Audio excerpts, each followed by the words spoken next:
তুমি আঁতৰি যোৱাৰ সময়ত। কবি হিমাংশু ৰঞ্জন ভূঞা।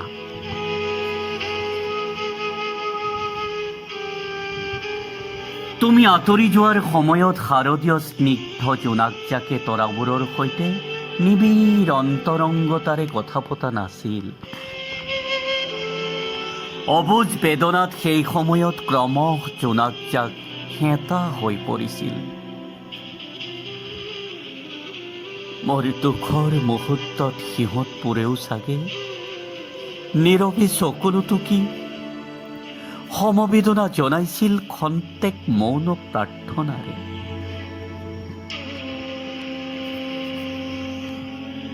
তুমি আঁতৰি যোৱাৰ সময়ত চূৰ্ণাকৃত হোৱা মোৰ বেদনা কাতৰ হৃদয়খন চিতাত তুলি দি মই নিজেই মুখাগ্নি কৰিছিলোঁ। ধোঁৱা ছাইবোৰৰ সৈতে একাকাৰ হৈ পৰিছিল আমাৰ স্বপ্নময়ী দিনবোৰৰ ঠিকনা।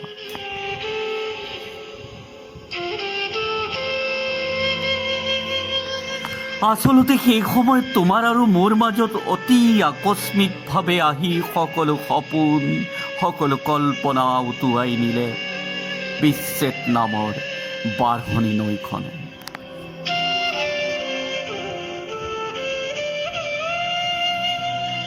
এটি পাহৰিব নোৱাৰা দুঃস্বপ্ন হৈ থাকি যাব তোমাৰ আৰু মোৰ সেউজ ৰঙী দিনবোৰ। এতিয়া ক্ৰমশ অতীতৰ বুকুত জাহ গৈছে নৈপৰীয়া হেঙুলীয়া অন্তৰংগ আবেলিবোৰ। আৰু তুমিও চাগৈ পাহৰি পেলাইছা, নতুবা পাহৰিবলৈ বাধ্য হৈছা। অৱশ্যে বৰ্তমান তোমাৰ অন্য পথো নাই। হয়তো ভৱিষ্যতে কেতিয়াবা সোঁৱৰণি দাপোনৰ গধূলিখিনি সযতনে আঁতৰাই বিচাৰি চাবা তোমাৰ মোৰ অতীতৰ স্মৃতিসনা স্বপ্নীল দিনবোৰ। আৰু কোনোবা আপোন মুহূৰ্তৰ বিষাদময়তা।